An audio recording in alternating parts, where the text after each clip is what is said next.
It's insane to believe. When I first made my oath with my wife, she asked me, is there no man that will stand up against the spiritual wickedness of this earth? I explained to her it's more complex than that. Revelation 17 explains that there's one spirit responsible for the martyring of Jesus, the saints, and all the sin of the universe. Until God comes back, there will always be chaos. Now, I ended up in this circumstance a year after she stopped talking to me because she got a prison phone call she blamed me for. I was surrounded, as J.A.T. let me know, Marcus, this isn't cool. We're surrounded by criminals. He was friends with this investigator searching for thieves around the UC Irvine College. The investigator and me were speaking as some stranger had let me know, you're a rat, just for associating with them. I didn't have any answers, so I might as well have got something from him. As we were speaking, at one point in time, he started getting tortured by somebody in the background. I heard him moaning, and his knee was swelling up whenever we would talk in person. Someone asked him, is he a snitch? And I heard him say no. He had talked to me about how he was searching for somebody responsible for all the expensive cars around the area. At one point in time, we were surrounded by G-Wagons. When he said that someone got his wife to kill herself, his dad was a Navy SEAL and his brother was a police officer, I knew my mission was over, as I didn't have the resources to go against somebody that powerful. Just seats down, there was a woman. She was beat black and blue. A man threw knives at her. She explained that there was a baby that was molested in front of a large audience. There was nothing nobody could do about it. At this point, I thought about my wife and I said, I'm gonna have to go out with I had no weapons, no nothing. So I just caught a train straight over to her house.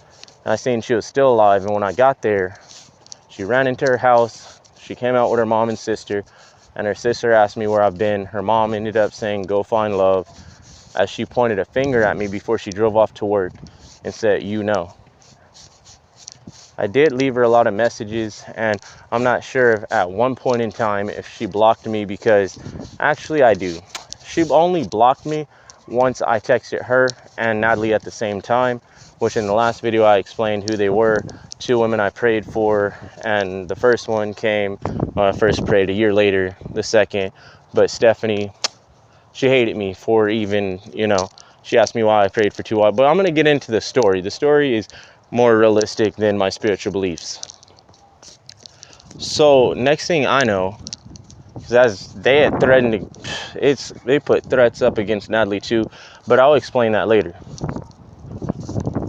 So the situation is, way back before any of this, I was driving out to Fullerton, as I'm suspicious about this situation. My disowned friend Willie, he calls my phone and he begs me to go out to Fullerton. So I get out there and they're up a hill parked, and there's 10 cars or more. They're asking if I have any connections, if I sell drugs. I'm not there for that. He said he had got touched by somebody and he couldn't fight back. He needed me more than his own dead mother. So I get there, I talk him into coming down the hill. We're in an argument about it. He gets in my car. We're driving and these cars start following us. At this point, I'm like, what the fuck? So I tell him, if it's time to ride, it's time to ride. He tells me, no, that won't even work. So he talks me into driving a Jack in the Box. We get there. I don't know why he wanted me to let him buy me something so bad. I wouldn't. Something was strange about it. We get out the drive-thru, and at this point, there's this old man with a woman. He says, I don't like that guy, Mark. I don't like that guy. So I'm like, what the fuck is going on? And he's trying to talk me into going back to his apartment with him. He just said somebody touched his private area. Now he wants me to go to an apartment with a whole bunch of random men, strangers. I said no, dropped him off at a gas station. I had just got engaged. I couldn't involve us. So I only could think back to the points where he ended up saying at one point, Mark, how did you survive so long in the streets? I don't get it. While watching this movie about mafias, and it's right when this guy gets killed when he gets engaged. He also had told me I wanted somebody else to end up in a box sent far away from their family to never be able to come back. Okay, so it's pretty strange. And He told my stepmother one time, my stepmother's sister, he was in a mafia. He also said that my parents were in mafias themselves, which isn't too unrealistic. They did talk about and luxurize killers in their family throughout my life and called me a square and all these things, and I grew up normal. I don't know. So the only other situation is that my cousin Blake on my mother's side, he had threatened to kill me once because he said some racial slurs, and I don't play about the Mexican culture. My wife was Mexican. Him and his brother, they pulled out guns on me before and asked me if I was from Rialto or Colton. I had some childhood friends from there, and my cousin knew.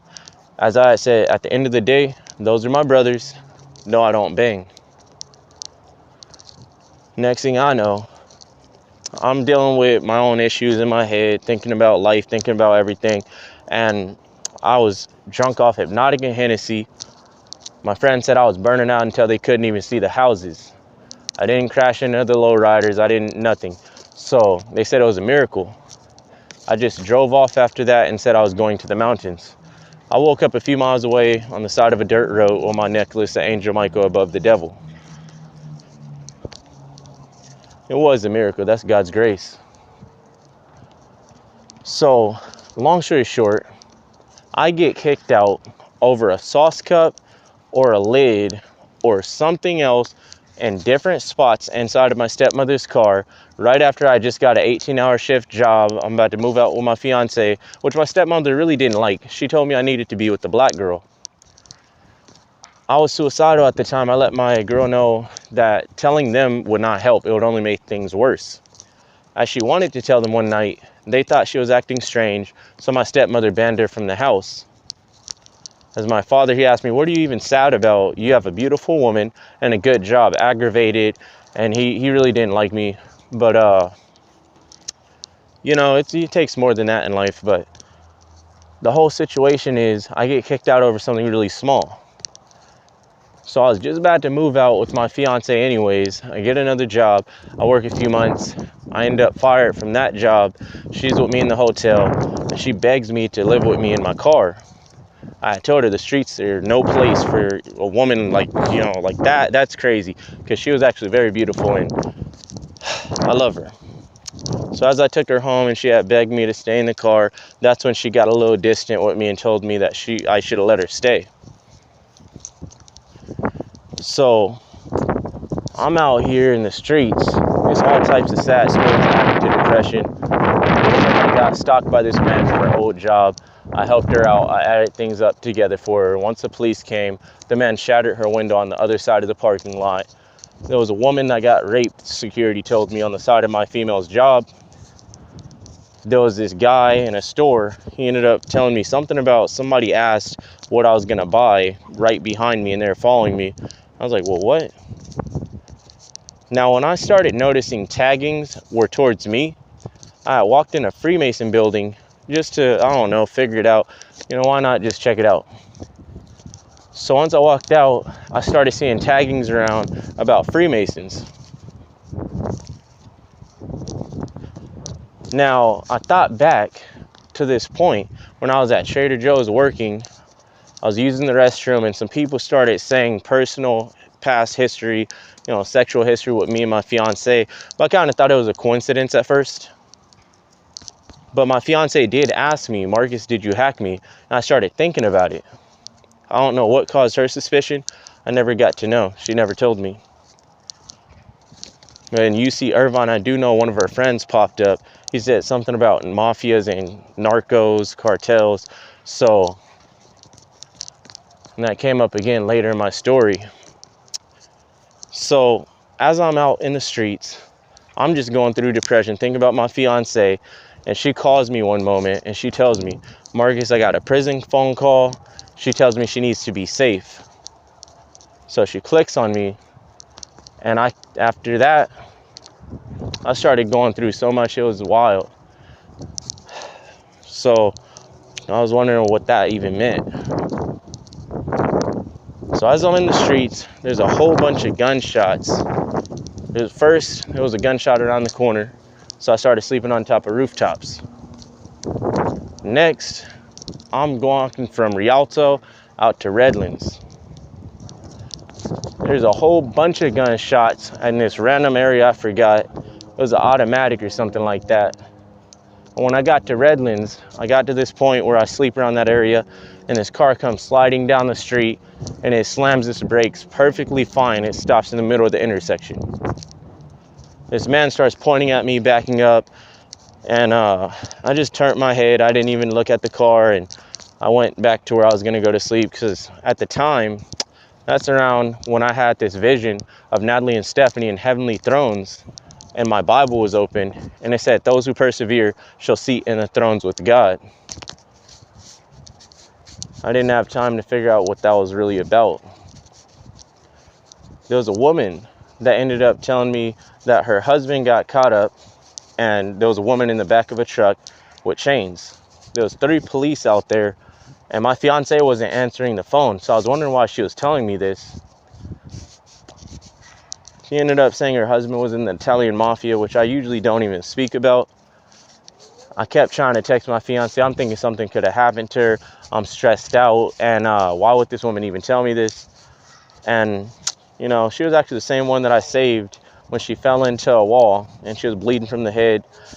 Next thing I know, there's this car that popped up, as I also gave another man CPR in the streets. A car popped up that says ER, heart, CPR. I'll show that at the end of the video. Next thing I know, okay, so that might not have had to do anything, I'm not sure, but the baby getting molested, someone so powerful, they got away with it. I don't know, just things started revolving around me for some reason. So there was this man that pops up, and he asked me, "Marcus, what are you saying?" Because on Facebook, I posted all this stuff, and I tried to make my own organization, and I accidentally named it wrong. I named it the Angel. I got told I can't say the M word. There's already organizations that exist. I have to come up with my own and just leave the M word out of it. So as this man popped up, he ends up asking me what I was trying to do, like what exactly am I saying? And I told him, I want the sons and daughters of God to rise up, protect the women and children of this earth. I believe Jesus is King of Kings. So him being King of Kings, us as men, we are kings under that. And then we have our queens. We have to protect the children. He liked what I was thinking about, and he ended up telling me, "Why don't you go to Ontario?" After I refused to go with them to a mansion.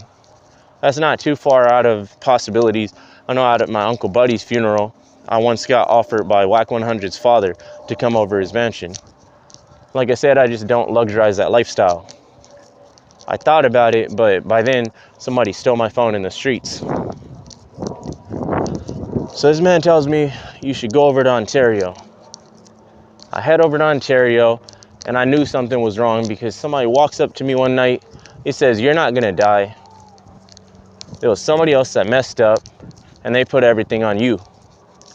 You're gonna be all right." So I was like, all right. So I didn't know what he was talking about. But at the end of the day, there was another man that asked me, "Marcus, do you not notice all those people in cars following you everywhere you go?" Because a lot of people around the area started noticing. I said, "Well, I noticed something's off with my life, but I don't understand it." The next moment, another man approaches me and asks me, "Do you understand someone's out to kill you?" And I said, "Well, at this point, yes, but if there's nothing I could do about it, I can only live my life." So at this point, I'm going from Ontario to Rancho, the mall areas, and I'm trying to get a job. All right. I ran into all types of people, even Nipsey Hussle's cousin, Rolling 60s OG, came out of nowhere one time, but he was cool. He wasn't specifically talking to me, I just ran into him. So the situation on hand is that there was this Mexican OG one day, and we're just hanging out. He's asking me to read him Bible verses. All night we're talking about God, and in the morning, he touches all these locks. He tears up a little bit. He says, "Marcus, we're gonna change all these hearts." Like, he ends up saying we're gonna change hearts. You know, something about the children's hearts. Well, all right. Next day, out of nowhere, there's all these cars that pop up, and there's children around the same spot we had slept. There's some people were saying I disrespected El Theo, and they're tripping, and I'm thinking, like, what are people talking about? I'm wondering if it's the same guy. I had no proof. I didn't really know. So as I'm walking around the area, there's these white vans that pop up. A woman tells me, be careful, there's people kidnapping people. I'll walk from one side of Rancho to the other side at the other LA Fitness. And as I'm doing this, there's so many cars in the street following me from day to night. There was this van that came out of nowhere, and then there's this car that came out of nowhere. And he said, I got you, bro. He ended up driving off, and the van drove off. Well, all right, I knew something was happening, but I just didn't understand what. I know Blake said I have lots of problems if I didn't join a black gang, so I don't know if it has to do with that. My family wanted me with a black girl. I don't know if it has to do with that. But at the end of the day, I thought all this was strange. So the next night, it calmed down a little bit. And there's this car following me. They're playing these sounds. And I did meet somebody who said they actually knew the Hoovers. But it was strange because my phone, you know, and I asked OG the other night, do you think it's possible for people to tap radios? He ended up telling me anything is possible with the paper. It's all about the paper. At the end of the day, a lot of people, they're just about the paper. As another man asked me if I noticed the whistling, he said only when you pay attention you'll hear it. So it's wild, because I was thinking about that, but there's this car that was playing sounds in the background at night, and it kept on playing like they're from this gang and they're going to different areas. As I would walk over to see where the car was, it would just play a sound from somewhere else. In the morning, I don't know if they're deep fakes. I believe they were, because when I ended up checking in with my friends, they said they didn't know what I was talking about. But at the end of the day, it's wild, because I heard a friend's voice, then I heard this other guy's voice that I work with at a warehouse, and people were acting like my girl had betrayed me, and they ended up acting like she got smashed up and killed, fed to dogs, all this stuff. Just a brutal death. At this point, I kind of didn't believe it, as if somebody was out to show me that, they would have showed me proof. So I needed to know if she was alive or dead. So I catch a bus, and when I hop on the bus in the morning, in the daytime, I'm going out to her house. I need to figure out what's going on, and out of nowhere, the bus turns left. There's these people at a Trader Joe's. There's a woman that said, don't be like that. Then a man, he had said, if he goes out there, everybody's gonna die. I didn't know who everybody was, but I sat down for a second in a restaurant. Next thing I know, somebody ends up saying he's from Sinaloa. Another person ends up saying this fool is an angel. So I'm tripping. My head's spinning because all these cars are out. I don't know what's going on. Now, next thing I know, eventually, I don't know if it took me a day or two, because I had to think about it. If there's investigators already out, if I can, I'm not sure if they're going to incriminate me for walking out to her house, if I'm going to kill everybody. I didn't know what they were talking about. So at a point, I couldn't even take it no more. So I hopped on a train. I'm going straight out to my girl's house, and people acted like they're about to stab me up before I could figure out or get back to her family on the situation. As her sister, she isn't on Facebook. I couldn't find their Instagrams and stuff. I know my girl is ignoring me because somebody called her phone from prison. Next thing I know, I ran into a sheriff. I didn't even know he was on the train. I tried to talk to him a bit. He didn't really believe somebody was out to stab me. And he told me I'm gonna get off on the next stop. I grabbed him by the vest a little bit, shook it. I got tackled down by some police officers.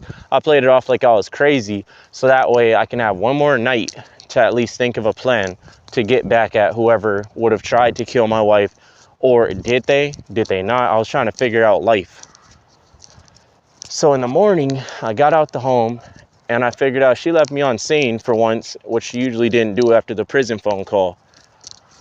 I went out to OC because I didn't want to take all that around her house. So as I'm in OC, there's all these situations that popped up. There's a whole bunch of thieves stealing stuff around college areas, breaking into shopping, windows, and they're breaking in all these places. These investigators come out. Now, Jay told me we're surrounded by criminals. There's way too many. This isn't cool. The other investigator, like I said, at a certain point, he started getting tortured. His knee swelled up. And, man, yeah, confessed his wife killed herself because some people made her. His dad was a Navy SEAL. His brother's a police officer.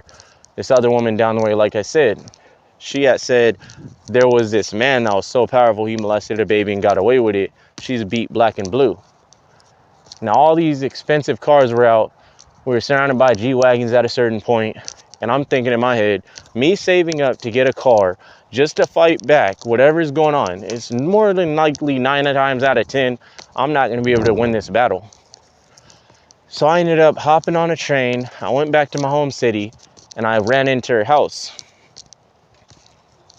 At this point, I seen her, and she ends up looking at me. She runs in her house. Her mom and sister come out. Her sister tells me, Marcus, where have you been? Her mother tells me to go find love and laughs. You know, Stephanie, she's backing out the driveway and she puts her finger up and she tells me, you know. I didn't know what she was talking about, but she drives off.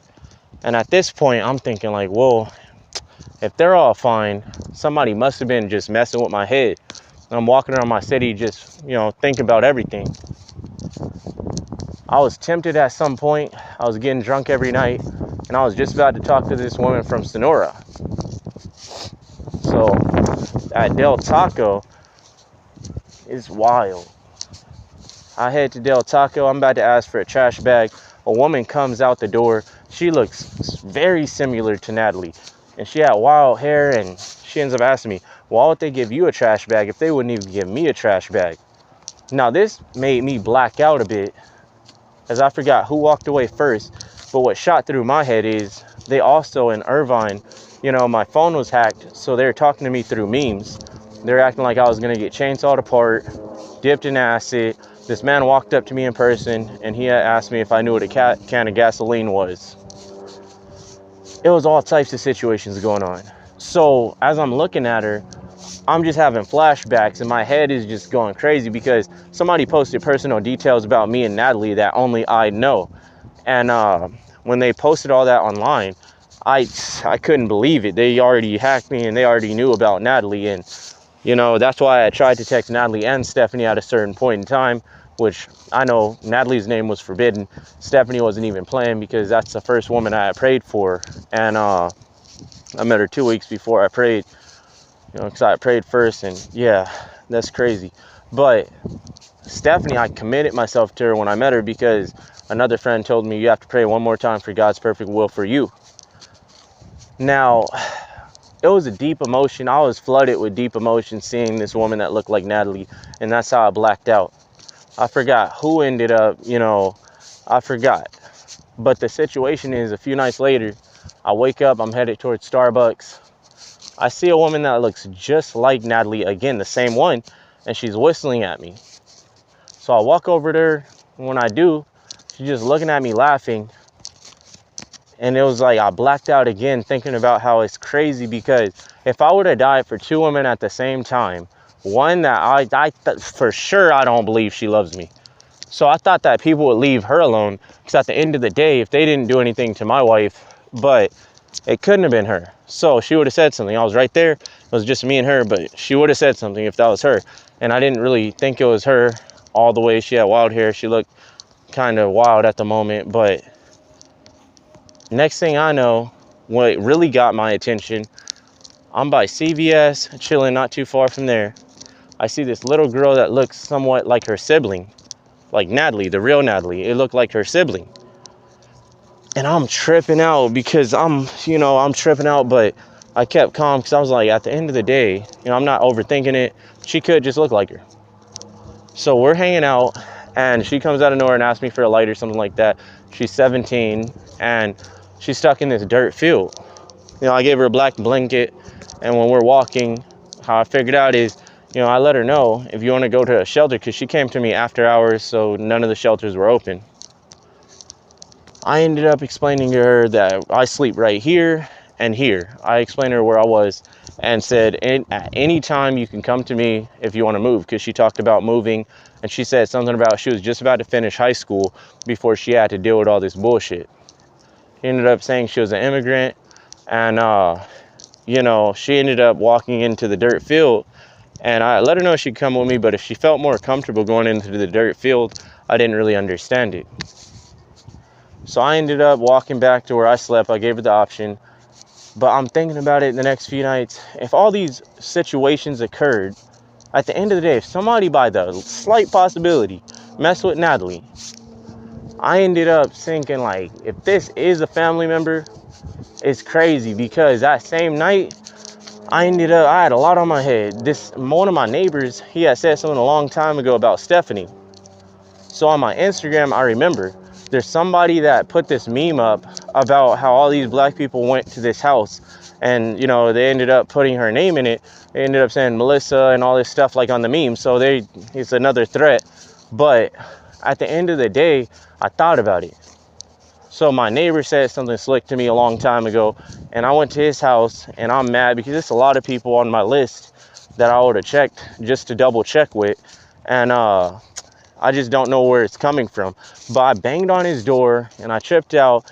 His son was right there, so I sat down, and I talked to him. I said, people were talking about mafias and cartels, and I didn't know if he was confused or not, but I was just trying to get it across that whatever, if he was involved, it had nothing to do with me, whatever his situation was.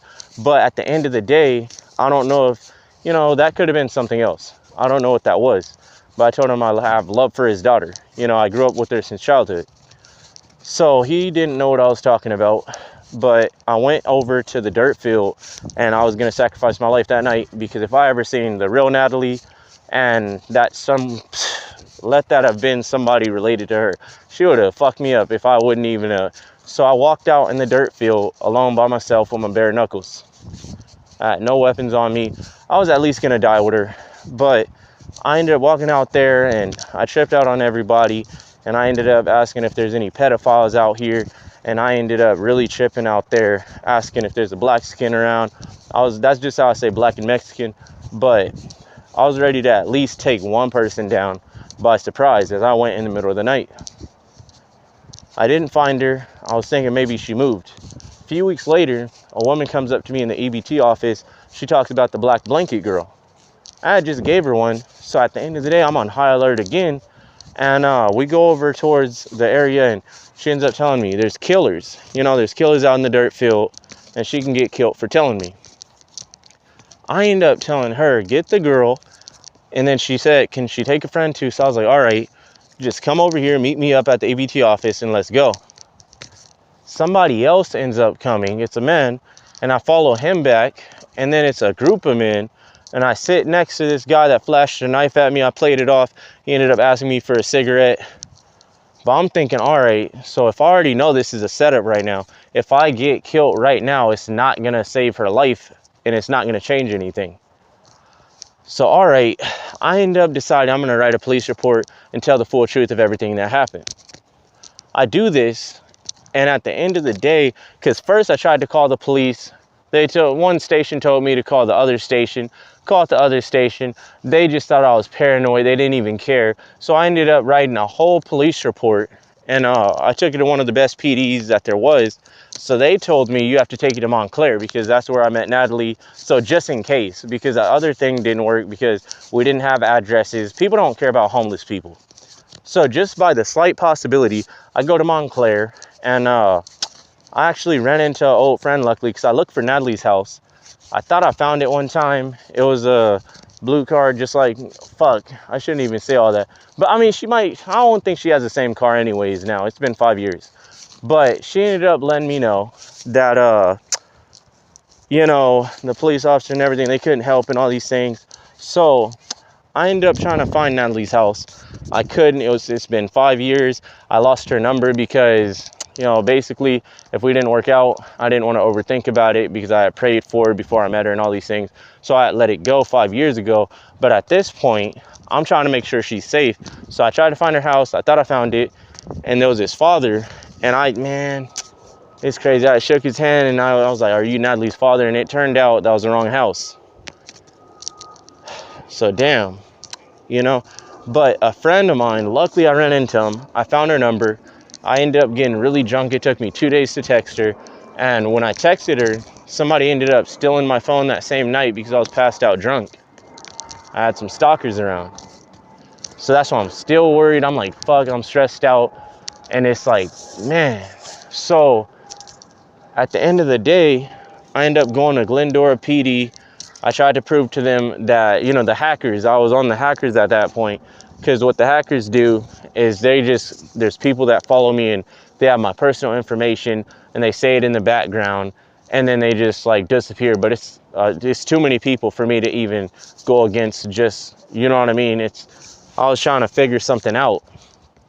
So I'm in Glendora and I tried to write a police report again, and when I did this, it didn't work. Of course, they told me to go back to the city, which it already didn't work. They threw the police report in her city. So if that was Natalie, man, they would have just threw away a police report. But what gave me comfort is a simple fact that when I talked to my friend Juwan, Natalie was texting him right there in front of me, and they're texting back and forth. So it's like, all right, so Natalie might have nothing to do with this, but I was still trying to fight for the 17-year-old at that time. At the end of the day, that's why I kind of switched the police report. But it's like, okay, I'm not sure what I did. It's like I was trying my hardest to, at least, because even if that wasn't Natalie's little sister, that's fucked up. But you know, I wasn't even playing. But at one point in time, I was just thinking about all the corruption I had just been through. I'm thinking about all these things. I'm over flooded. My mind was screwed. So I don't know why, but I don't know. I was trying to think about something else. Just, you know, one night when I was drunk, and fuck, I was just trying to think of something else.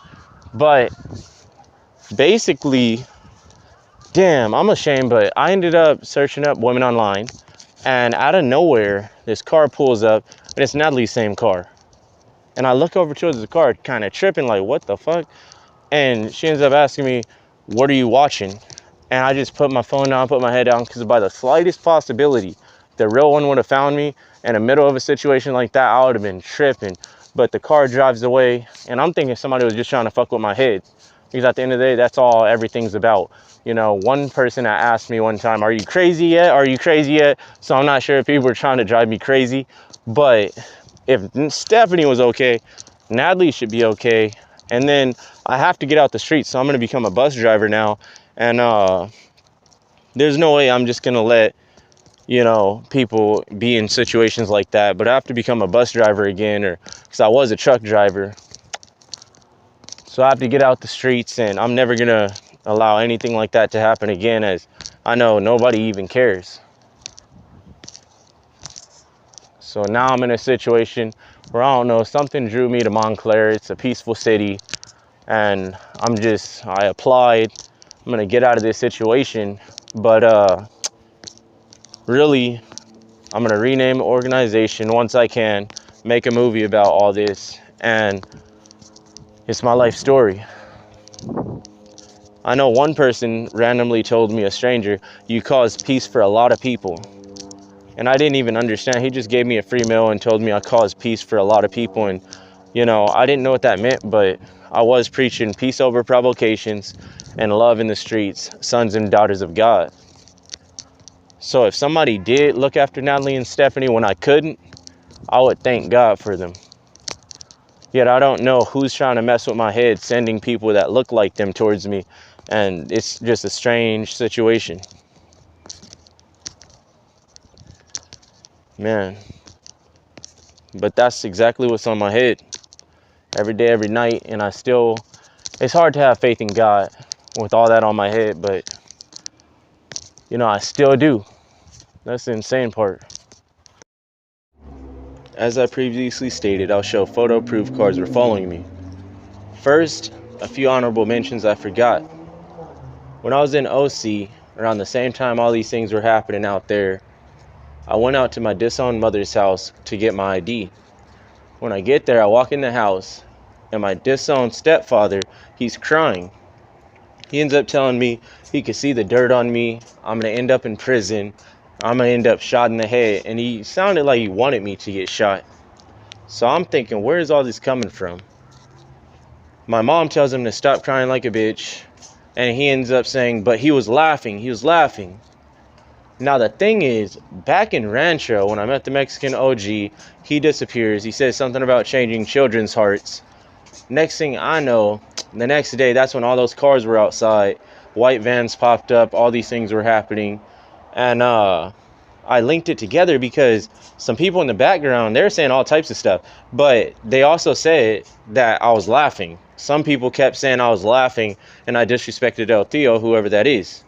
I didn't know nothing about it, and I never did laugh at anybody that died because I wouldn't even happen to know how it happened. I don't know nothing about it. But seeing my stepfather cry like that, it really pissed me off because he said something about my ex-fiance once, and I ended up telling him I beat the fuck out of him, and I shut him up right away. So the whole situation is, all right, my mom, on the other hand, at one point in time when I stopped talking to her originally, was because she said she would kill my ex-fiance. And I remember at a certain point, she ended up getting me a female Mexican poncho when they had male ones, and I didn't need the female one. She said it's because it was insulated. I specifically told her to get me the male one, and she still got the female one. And she said, you're going to have to cut the throat area to, so you can fit through it. Next thing you know, I go over to my cousin Blake's house, and I didn't even cut it yet. And then she gives me a trash bag to put my stuff in, and I thought about it. They wanted me to walk in my home city when I just got back to my home city with the female poncho on it, with the slit throat, with the trash bag, and somebody else in the street said something about a trash bag or something like that once. Or I think it was a meme. I think it was a meme about some stuff. But at the end of the day, they're racist as fuck, and they don't like Mexicans. They wanted me in a black gang. My cousin Blake said, at the end of the day, if I don't love my mother, none of my cousins will ever respect me. And then I got banged on by a whole lot of black gangs out there, and I don't, where is it coming from? I think them, but they're just gonna play stupid. So at the end of the day, that's why I don't love them. And yeah, I forgot to mention that. And then when it comes to Willie, he's always went behind my back. He gets people to hate me and all these things. And I was just there for him. I gave him the clothes off my back. I gave him everything since childhood. And I just did that because his mother had passed away. And, he was a foster child. But at the end of the day, I'm not going to let him wrap me and my fiance up in some type of drug situation, or he's inside of this. I don't know where those people came from. But I wasn't even playing, because if my fiance, if he wrapped me up in something, at the end of the day, I'm not even playing about that. And then, let's see. So, yeah. Now, I even told one of my other friends that just got out of prison not to, I said, just, if you hang out with him, because he was begging to hang out with my friend that just got out of prison. And he was on the right walk with God. And I ended up letting him know, he's going to try and get you into some stuff. He's going to act like he's that guy, but then he's going to get you locked up. And I had told him he was on a walk with God. Just strive on that. And let's see. Yeah, that's all. So to get to these cars, in the streets, 3 people talked about 7. One person asked me what it meant to me. Another person said it was a holy number. And then one more person called me 7 in the streets. So on my Instagram, I usually put a 7. I'm 777 ocean pressure on YouTube. And that's as deep as my heart. That's what I usually said. So, all right. It says, God for us 7. It's something about the number 4 as well.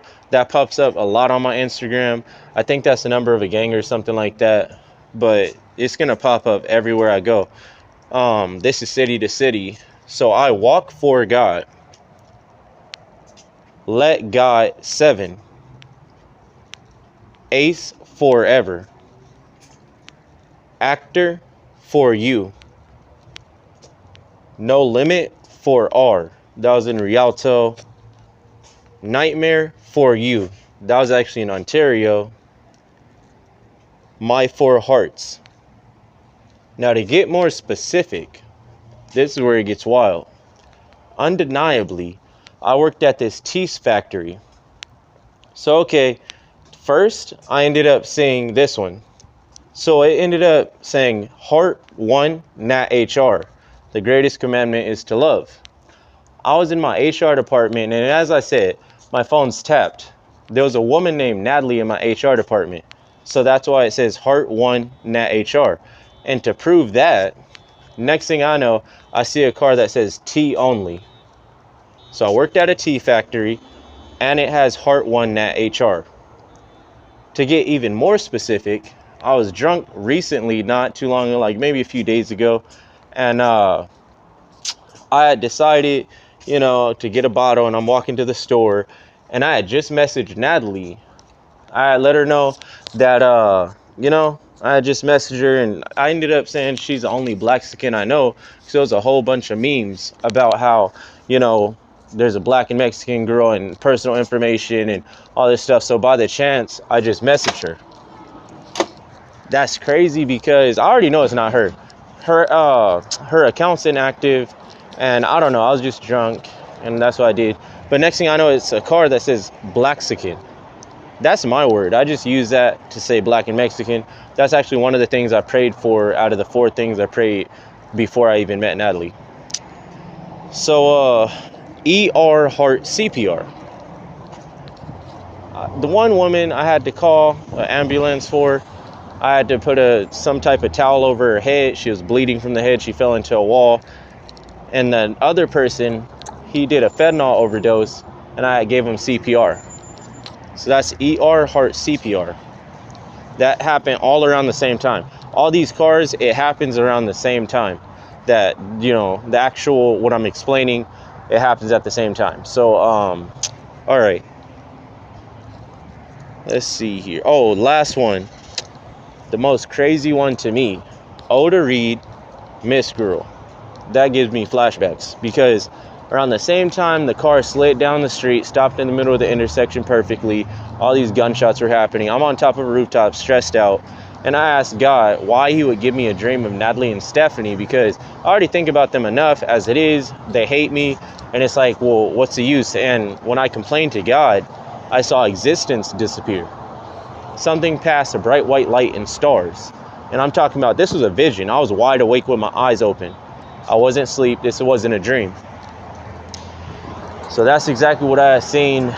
This is my life. And yeah, and like I said, the Bible was open when I woke up from the 2 dreams, and it ended up saying, those who persevere shall seat in heavenly thrones with God, as Jesus did. And I believe there's sons and daughters of God that need to wake up. That's just my take on life. I'll see where it takes me, where it takes others. Maybe we could all join together. I don't know, if I find the ones.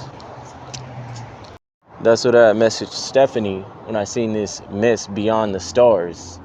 I made a video about it with the purple gelato pen a year ago. It's already on my YouTube. And somebody put that, Oda Reed, Miss Girl.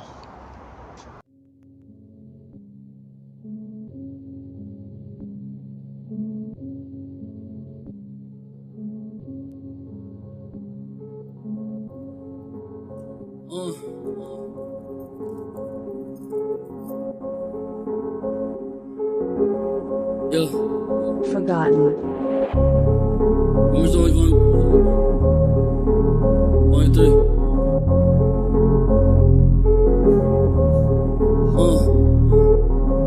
Won't fall, my nigga, I slip not. Won't fall, my nigga, I slip not. Won't fall, my nigga, I slip not. I won't be dead, misled in head, I never break. Won't fall, my nigga, I slip not. Won't fall, my nigga, I slip not.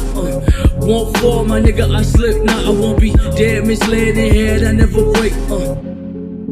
Numbers always 1, 3.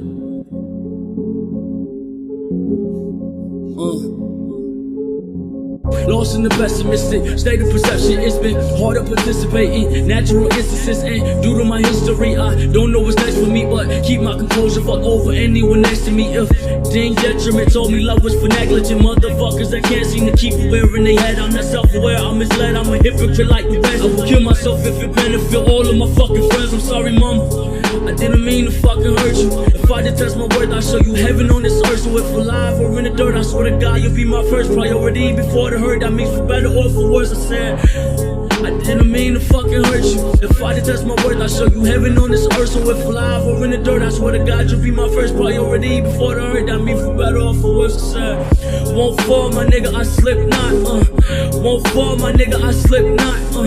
Won't fall, my nigga, I slip not. I won't be dead, misled in head, I never break.